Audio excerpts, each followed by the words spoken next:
English ವಾಕ್ಯಗಳಲ್ಲಿ each ಮತ್ತು every ಹೇಗೆ ಬಳಸಬೇಕು? ಇಂಗ್ಲಿಷ್ ವಾಕ್ಯಗಳಲ್ಲಿ ಈಚ್ ಮತ್ತು ಎವ್ರಿ ಹೇಗೆ ಬಳಸಬೇಕು? ಈಚ್ ಮತ್ತು ಎವ್ರಿ ಎರಡೂ ಪದಗಳ ಅರ್ಥ ಕನ್ನಡದಲ್ಲಿ ಪ್ರತಿಯೊಬ್ಬರು ಅಥವಾ ಪ್ರತಿಯೊಂದು ಎಂದೇ ಆಗುತ್ತದೆ. ಈಚ್ ಮತ್ತು ಎವ್ರಿ ಎರಡೂ ಪದಗಳ ಅರ್ಥ ಕನ್ನಡದಲ್ಲಿ ಪ್ರತಿಯೊಬ್ಬರು ಅಥವಾ ಪ್ರತಿಯೊಂದು.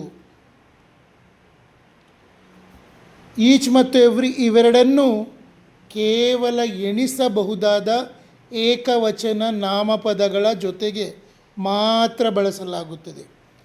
ಎಣಿಸಬಹುದಾದ ಏಕವಚನ ನಾಮಪದಗಳು ಸಿಂಗ್ಯುಲರ್ ಕೌಂಟೇಬಲ್ ನೌನ್ಸ್ ಎದುರಿಗೆ ಮಾತ್ರ ಬಳಸಬೇಕು.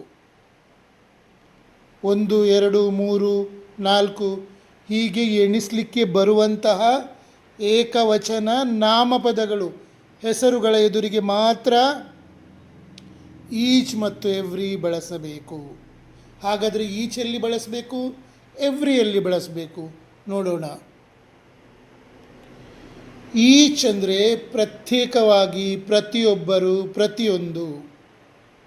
ಈಚ್ ಅಂದರೆ ಪ್ರತ್ಯೇಕವಾಗಿ, ಪ್ರತಿಯೊಬ್ಬರು, ಪ್ರತಿಯೊಂದು. ಒಂದು ಗುಂಪಿನಲ್ಲಿರುವ ಪ್ರತಿಯೊಂದು ವಸ್ತುವನ್ನು ಅಥವಾ ವ್ಯಕ್ತಿಯನ್ನು, ಒಂದು ಗುಂಪಿನಲ್ಲಿರುವ ಪ್ರತಿಯೊಂದು ವಸ್ತುವನ್ನು ಅಥವಾ ವ್ಯಕ್ತಿಯನ್ನು ವೈಯಕ್ತಿಕವಾಗಿ ಬೇರೆ ಬೇರೆಯಾಗಿ ಪರಿಗಣಿಸಿ ಹೇಳುವಾಗ ಈಚ್ ಬಳಸಲಾಗುತ್ತದೆ. ಒಂದು ಗುಂಪಿನಲ್ಲಿರುವ ಪ್ರತಿಯೊಂದು ವಸ್ತುವನ್ನು ಅಥವಾ ವ್ಯಕ್ತಿಯನ್ನು ವೈಯಕ್ತಿಕವಾಗಿ ಬೇರೆ ಬೇರೆಯಾಗಿ ಪರಿಗಣಿಸಿ ಹೇಳುವಾಗ ಈಚ್ ಬಳಸಲಾಗುತ್ತದೆ. ಇದನ್ನು ಹೆಚ್ಚಾಗಿ ಸಣ್ಣ ಗುಂಪುಗಳಿಗೆ, 2 ಅಥವಾ ಅದಕ್ಕಿಂತ ಹೆಚ್ಚು ವಸ್ತುಗಳಿದ್ದಾಗ ಬಳಸುತ್ತೇವೆ. ಉದಾಹರಣೆಗೆ, each student got a pen. ಪ್ರತಿಯೊಬ್ಬ ವಿದ್ಯಾರ್ಥಿಗೂ ಒಂದು ಪೆನ್ ಸಿಕ್ಕಿತು. ಇಲ್ಲಿ ಪ್ರತಿಯೊಬ್ಬ ವಿದ್ಯಾರ್ಥಿಯನ್ನು ಪ್ರತ್ಯೇಕವಾಗಿ ಗಮನಿಸಿ ಪೆನ್ ನೀಡಲಾಗಿದೆ ಎಂದು ಅರ್ಥ.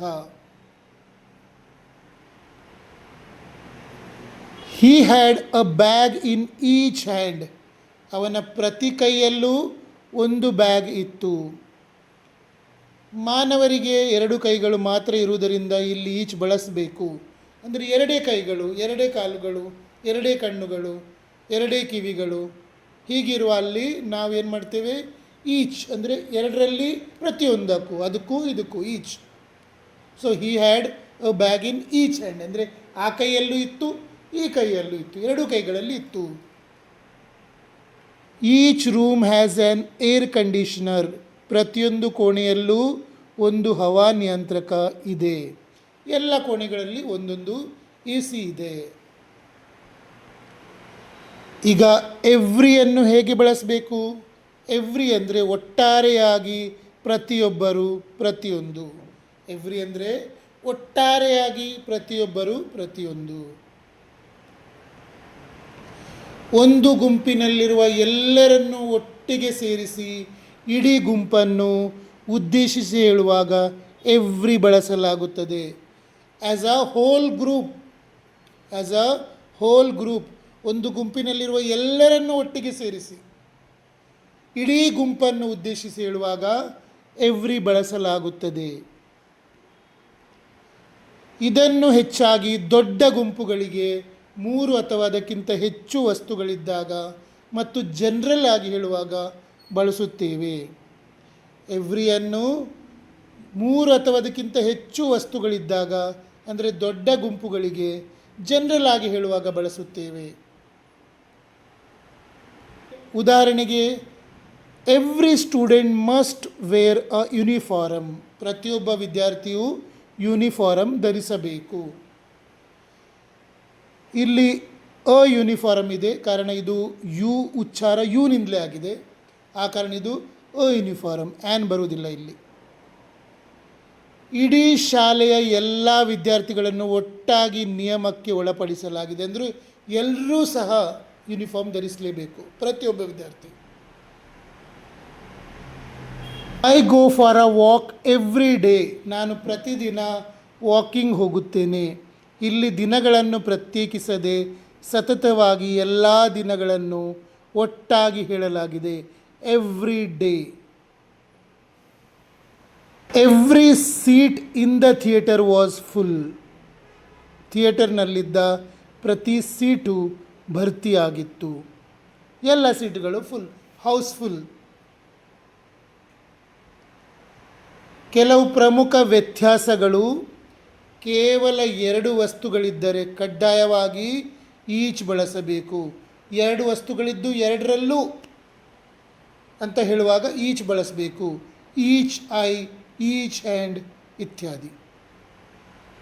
ಈಚ್ ಅಂದರೆ ಗುಂಪಿನಲ್ಲಿರುವವರನ್ನು ಒಬ್ಬೊಬ್ಬರಾಗಿ ಪ್ರತ್ಯೇಕವಾಗಿ ನೋಡುವುದು. ಈಚ್ ಪದದ ನಂತರ ಆಫ್ ಬಳಸಬಹುದು, ಬೇಕಿದ್ದರೆ ಬಳಸಬಹುದು, ಅವಶ್ಯಕತೆ ಇದ್ದರೆ. ಈಚ್ ಆಫ್ ದ ಪ್ಲೇಯರ್ಸ್, ಈ ಥರ. ಎವ್ರಿಯನ್ನು 2ಕ್ಕಿಂತ ಹೆಚ್ಚು ವಸ್ತುಗಳಿದ್ದಾಗ ಮಾತ್ರ ಬಳಸಲಾಗುತ್ತದೆ. 2ಕ್ಕಿಂತ ಹೆಚ್ಚು ವಸ್ತುಗಳಿದ್ದರೆ ಎವ್ರಿ ಬಳಸಿ, 3ಕ್ಕಿಂತ ಹೆಚ್ಚು ಅಂತ ತಿಳ್ಕೊಳ್ಳಿ.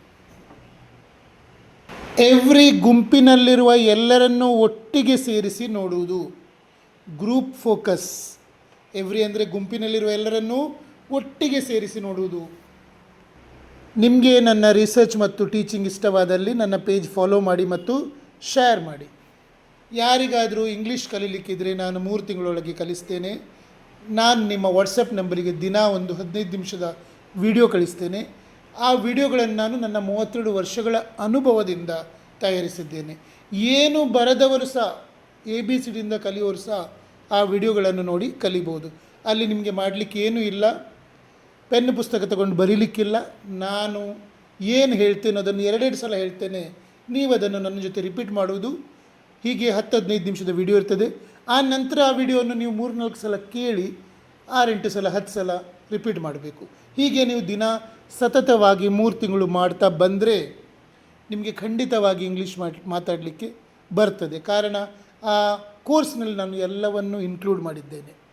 ಆ ಪೂರ್ತಿ ಕೋರ್ಸಿನ ಫೀ 599 ರೂಪಾಯಿ, 599 ಓನ್ಲಿ. ಅದನ್ನು ನೀವು ನನಗೆ ನನ್ನ ನಂಬರಿಗೆ UPI ಮೂಲಕ ಕಳಿಸಿದರೆ, ಯಾವತ್ತು ಕಳಿಸ್ತೀರೋ ಆವತ್ತಿನಿಂದಲೇ ಕ್ಲಾಸ್ ಸ್ಟಾರ್ಟ್ ಮಾಡ್ತೇನೆ.